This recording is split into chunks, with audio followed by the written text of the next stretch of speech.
Sorry. Going live is kind of weird. Like, it's just weird. So, okay, I wanted to hop on here and tell you a little quick story because I had a really interesting experience this week that illustrates one of the principles, one of the foundational principles in the work that we do here in this group. So, we talk about the 5 steps, right? Taking responsibility for yourself, um, setting boundaries, loving yourself unconditionally, learning how to manage your own mind and your own emotions, and finally having emotional resilience. And one of the other things that is really foundational is this idea of forgiveness. And today I'm not going to go into why you should forgive or any of that, because forgiveness is not something we ever do motivated by should. I think if that is happening for you, if you feel like you are not in a place of forgiveness, but you feel like you should be forgiving, definitely don't push yourself to forgive before you're ready. But if you're the type of person that really wants to learn how to forgive, but you just feel like you can't for some reason, this is the video for you. So if you're not in that place where you want to forgive, be compassionate. Don't push yourself, and don't feel guilty or don't feel shame because you're not in that place yet. As you grow, as you process all of your emotion, you will probably eventually get there. Maybe, maybe not. But typically when you go through the process of healing, forgiveness and desire to forgive is a natural byproduct of the self-healing. So don't push yourself before you're ready. Okay, that was a big introduction here. But I want to talk about forgiveness. I had a really interesting experience this week where I had an altercation with a person that I love very, very much. And the problem, I felt really, really hurt by the conversation that we were having and how it was being conducted and what was being said and how it was being said. And it was just really, really, really painful for me. And this person and I are really good at communicating. We love each other. We care about each other. And as I was communicating the hurt that I was feeling, right, I noticed something really fascinating, that I really, really, really wanted that person to feel really bad for how they had hurt me. And I really wanted them to ask for forgiveness. And I wanted them to really see how much pain I was in, and to be motivated to connect with me in that way. And I thought that was really interesting because I obviously want to take responsibility for my own emotion, but it's not always, right, the thing that we want to do in the moment, right? In the moment, sometimes that's not available to us, and that's okay. So in that moment, I was in a lot of pain. I was crying. It was just really, really hard, and trying to communicate that and really wanting that person to see the hurt, to feel really bad for it, and to ask for forgiveness was really strong. That was the really strong thing in my mind that was happening. And I felt very justified in not forgiving that person right away. And I wanted to hold back. I wanted to withdraw myself from this person, and until they decided that they were ready to say sorry and ask for forgiveness and things like that. And so I kind of sat on that for a couple of days and thought about, right, like, why do I need that so much? What would that do? How does that help me want to forgive? And what I came up with was that it helps me feel connected to that person, and it helps me feel justified in my pain, and it helps me to feel like we can be, healed and whole, and we can move forward in our relationship as if the hurt never happened. Because if I know that that person felt really bad about it, then I know that they're less likely to do it again. And that helped me to feel safe, to forgive, because we don't like to forgive because it makes us feel vulnerable to future problems, to future things that might have. That person might, take that same action in the future, and we want to protect ourselves. So if we can know that they felt really, really bad, then we can know that they're probably not going to do it again, right? But here's the thing. First of all, them feeling bad and asking for forgiveness doesn't guarantee that they won't hurt you again in the future, right? And number two, you really don't need someone to ask for forgiveness so that you can forgive. You don't need it. You think you do, but you don't. So I asked myself, where have I done this before successfully?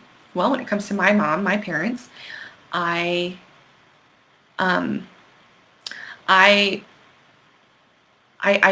the conscious decision to forgive, even though they didn't ask for forgiveness, even though they never have, nor will they ever admit to any wrongdoing or that they hurt me in any way, shape, or form, right? So how was I able to forgive my mom for all the hurt that I've experienced over my life? And then in this new situation, how could I apply what I've done to the new situation? So how did I do it? Well, number one, I decided to see my mom for exactly who she is and accept her for exactly who she is, right? This is who she is, how she's been raised, decisions that she's made, the way that her brain has been trained to relate to other people, how she has decided to parent. This is who she is. And I wanting her to be different, right, is just not reality. It's me fighting against reality. And if I can just see her for who she is and accept her for who she is, then I'm not fighting against reality anymore. Now, does that mean that I allow her to do whatever she wants? No. So the second step is, first step is acceptance of that person. They are who they are, and they are allowed to be who they are. The second step is decide appropriate boundaries, right? So for my mom, I don't visit as often. If I do visit, I make sure that I'm emotionally ready to. And I've also built myself up with emotional resilience so that if she says weird stuff that normally would have hurt me in the past, it actually doesn't hurt me anymore. And it's really fine to have a conversation with her exactly as she is. And I just feel really comfortable in the boundaries I've set with my mom. I feel really safe in the boundaries that I've set with my mom. I know what I can tolerate and what I can't. I know what I want to tolerate and what I don't want to tolerate, and that feels super safe for me. So I accept her for exactly who she is. I set up and decide the boundaries that will work for me, right? And then I decide to love her unconditionally. That kind of goes back to acceptance, unconditional acceptance, right? It's like she's a person, she's my mom, and I love her no matter how she shows up. And this is how I protect myself, because I know what I can tolerate and what I can't tolerate, right, with the boundaries.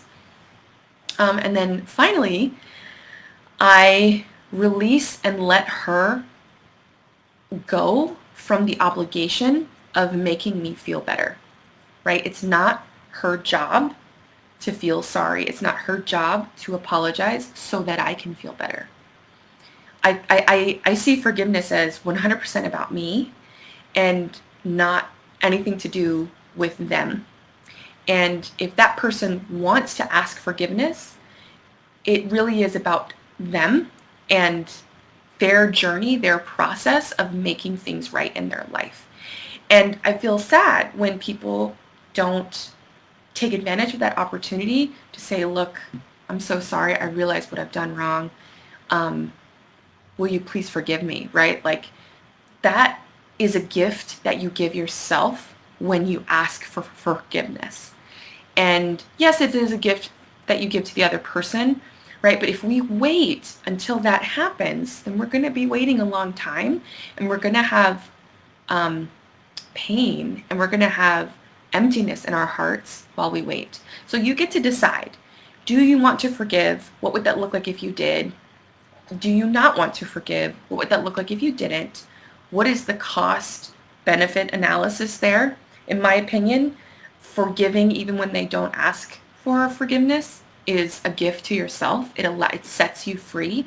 It allows you to be at peace. It really, really, really does. That's why I've chosen it, and that's what's come true for me.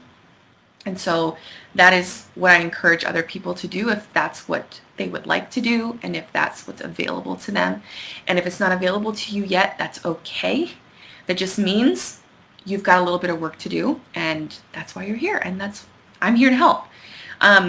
So I feel a lot of peace about this person, where we got into a little bit of an altercation, I guess, I don't know, argument. And I was able to learn gently a release, gently allow myself to feel forgiveness, and release them from the obligation of acting or being a certain way, so that I could feel peace, as if they had asked for forgiveness, right? This is about me. It's not about them. And my hope is that one day they do, see, but it's not up to me to control that, right? I can't influence it. I can't make it happen. I could ask for it, right? That might help it happen, but really it's not a guarantee. You can't force it to happen. You can't make sure it happens. And so releasing control of the other person and allowing yourself to feel what you need to feel, to process the emotions happening in your body, to accept that person for exactly who they are, to set up appropriate boundaries so that you create safety for you instead of waiting for them to create safety for you, right? Practicing unconditional love for yourself and that person, and releasing them from having to be or act a certain way so that you can feel forgiveness and then make the decision. I forgive that person. Absolutely. I love and forgive that person. I love and forgive myself always. I am safe, and I can control what I will tolerate and what I won't tolerate. Okay? Let me know if you have any questions. It was really an eye-opening experience for me. So if you have any questions, let me know. I'd love to answer them. I hope y'all are having a fantastic day.